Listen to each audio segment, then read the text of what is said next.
Good morning, students. In the last class, we have discussed the mode of reproduction in single organisms. Or simply to speak, we have discussed different modes of asexual reproduction. What is asexual reproduction? If the production of new organisms is involving only single parent, not two parents. Means the new organisms are produced from only one parent without the involvement of second parent. That is called asexual reproduction. Whereas coming to sexual reproduction is the process of reproduction which involves two parents of opposite sex, that is male and female. The process of sexual reproduction is involving two parents, that is male and female. Right. What are the limitations of asexual reproduction?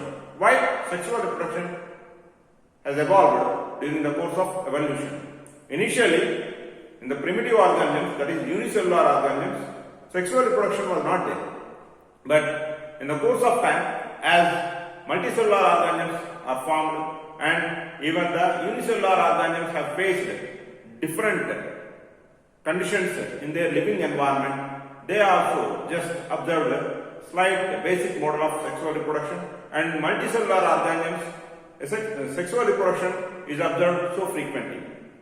That means, why do we choose to second method?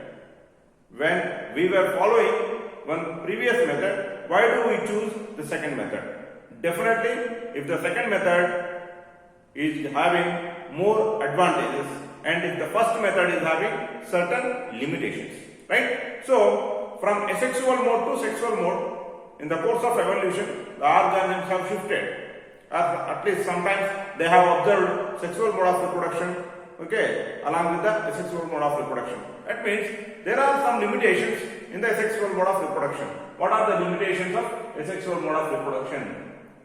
In any mode of reproduction, the basic event of reproduction is DNA copying. DNA copying mechanism is not highly accurate. Okay, sorry, it is highly accurate, but with slight errors. DNA copying mechanism is highly accurate mechanism, but with slight errors.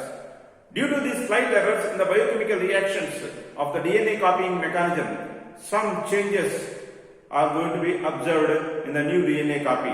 These changes are said to be variations. These variations would be becoming beneficial for the survival of the species, even though variations may not be beneficial for the individual organisms of that species. That we have learned. But here, variations that are found in the new organisms by asexual mode of reproduction may not be beneficial enough. For the survival in changing environmental conditions. Sometimes species itself may be getting completely eradicated due to the limited number of variations which can be beneficial. In which mode of reproduction? In asexual mode of reproduction. Because these variations are coming from only one parent, not from two parents.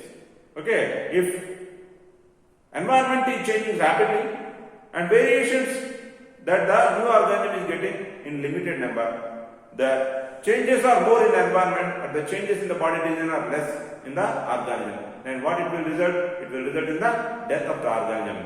So, to evade that problem, the sexual mode of reproduction has been taken up by the living organisms in the due course of time during an evolutionary process. Right? Organisms came up with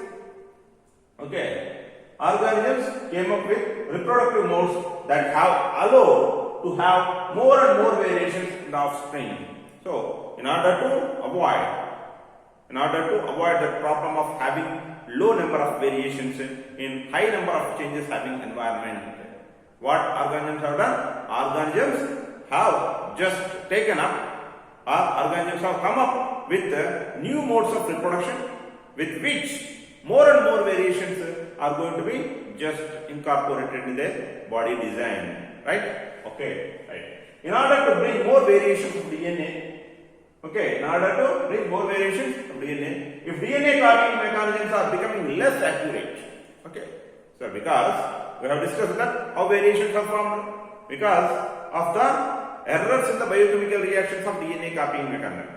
Since the DNA copying mechanism is highly accurate, the number of variations that are formed during the DNA copying mechanism are very less. In order to bring more variations, if the DNA copying mechanism is becoming less accurate, or if more errors are resulting in the DNA copying mechanism, then more variations can be formed. But would that be allowed by the organism's survival? No, because if the DNA copying mechanism is becoming less accurate, it would result in the formation of such a DNA with which the new cellular apparatus cannot survive. It would die. We already have discussed in the starting itself. Along with the DNA copying mechanism, new cellular apparatus also is created, and both should be compatible with each other. That new DNA copy and the newly made cellular apparatus must be compatible with each other. If one is very good, another one is bad, then they cannot survive. Okay, like a DNA copy is very good, but the new cellular apparatus is not good enough in construction, then that cell would die. If cell is very good in construction, but DNA copy is having more and more variations, unusual or abrupt number of variations, then also the DNA copy would not work in that cellular apparatus, so then also the cell would die. So, if DNA copying mechanism is becoming less accurate, then what it will happen? It would result in the formation of such a DNA copy with which the new cells cannot survive, they will die. Right. So, how the process of making more variations can be speeded up without making the DNA copying mechanism less accurate? Without making the DNA copying mechanism less accurate, how can the organisms speed up the formation of more number of variations, so that with more number of variations, the organisms would survive in more changing environment? Answer is combining variations from two different individuals. See, already two organisms are surviving in a population in a given environment. That means if the organism is surviving, whatever the variations which they are having, they are accepted by the cells of that organism. That means if such variations are brought together and are combined and are kept in one cell, already they are accepted variations. So in a new cell, after they get combined, they will be automatically getting accepted by the new cell. That's it. So combining variations from two different individuals of the same population. Same population is organisms belong, the group of organisms belonging to the same species, right? So combining variations from two different individuals of the same population or same species would create new combinations of variations with which the newly made organism can survive better than the organism that is formed by the asexual mode of reproduction, right? Since the variations are already from existing individuals, when they are combined, it would not result in any problem. It would not result in any problem, right? Sexual reproduction involves a process of combining DNA from two different, mostly from the opposite sex, that is male and female, individuals during reproduction. So, what sexual reproduction is actually carrying out? Sexual reproduction, it is incorporating the combining of DNA from two different individuals. The combining of DNA from two different individuals during reproduction. Okay, sir. Combining DNA from two different individuals. Fantastic. But every organism is having a particular amount of DNA. Right? If a DNA copying mechanism is taking place, a copy will be transferred to the next organism. But you are talking that DNA from two different individuals is brought up and joined together. Then, would it not result in doubling up of DNA in the new organism, in the offspring or progeny? Okay, the new organism, new generation of organisms in science, biologically they are called progeny or offspring. So, would it not end up twice the amount of DNA that is going to be present in the progeny organisms? And at every generation, the DNA will be keep doubling up. Finally, on this earth, only DNA will be seen, no other thing can be seen. Right? Is that right? So, this is the difficulty.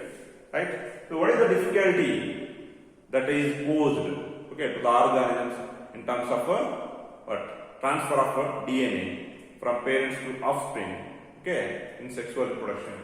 Combining DNA from two different individuals will be ending up with a doubling of DNA, right?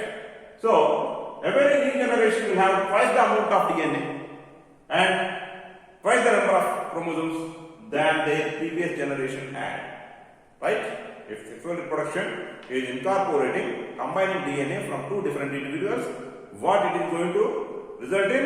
It is going to result in having twice the amount of DNA and twice the number of chromosomes in the new generation of organisms than their previous generation had. How this problem is solved, right? The solution for this problem is having special lineages of cells in specialized organs. Okay, right? We already have discussed in highly complex organisms. Okay, even the asexual modes of reproduction also, the reproduction is carried out by special lineages of cells, right? So here also, in sexual reproduction also, special lineages of cells are there in specialized organs. What is their speciality? These cells will contain only half the number of chromosomes and half the quantity of DNA than compared to the normal non-reproductive cells of the own body of the organ. In the same body, two types of cells are present. Special lineages of cells which are going to be utilized for the sexual reproduction and non-reproductive cells, normal cells. The normal cells will be having normal number of chromosomes and normal quantity of DNA, whereas special lineages of cells are going to have half the number of chromosomes and half the quantity of DNA, half the content of DNA than compared to the normal cells. If such cells, such specialized cells from two different individuals are brought together and a combined cell is formed, the combined cell is going to be called as zygote. This zygote is going to have what? It is going to have the same number of chromosomes and the same quantity of DNA like that of the parental normal cells, with which it can grow and it can divide further and can form embryo followed by fetus, right? Okay. So, combining such cells from two different organisms will be re-establishing the normal number of chromosomes, right? And what these cells are called? What these special lineages of cells are called? These special lineages of cells are called gametes. And from the male organism, these germ cells or the special lineages of cells are called male gametes. From the female organism, these are called female gametes. In simpler body design having sexually reproducing organisms, generally male and female gametes are same to each other, means they are having same size, everything same. Such gametes are called isogametes. Iso means same. In simpler body design having sexually reproducing organisms, okay, at basic organisms in which sexual reproduction is carried out. In such organisms, both male and female gametes are same in size, right? Such gametes are called isogametes. Whereas in highly developed, complex, sexually reproducing organisms, the male and female gametes are not same in size. Instead, one gamete most frequently or mostly from the female organism, the gamete will be having larger size because it has got accumulated food stores, so that after the combining event, these accumulated food stores are utilized in the initial divisions, so that the embryo can be formed. Whereas from the male organism, the gamete will be not having any food stores. It will have only the genetic information and a nominal cellular apparatus, right? And mostly the female gamete is non-motile, or it may move to very lesser distance, whereas male gametes mostly they are motile. Motile means they can move for longer distances, right? Such that in simpler body design having organisms, germ cells or gametes are alike to each other, isogametes. Whereas in complex body design having organisms, one germ cell is large and it is going to contain food stores and it is going to be non-motile, whereas the other, that is the male organism, it is motile, able to move and without food stores. And the fusion or combining of male and female gamete would result in the formation of zygote, and from the zygote by various mitotic divisions, okay, the embryo is going to be formed. From the embryo, new organelle is going to be developed. This is how the sexual reproduction is having importance in the complex body design, having organisms for their better survival in changing environmental conditions. Thank you.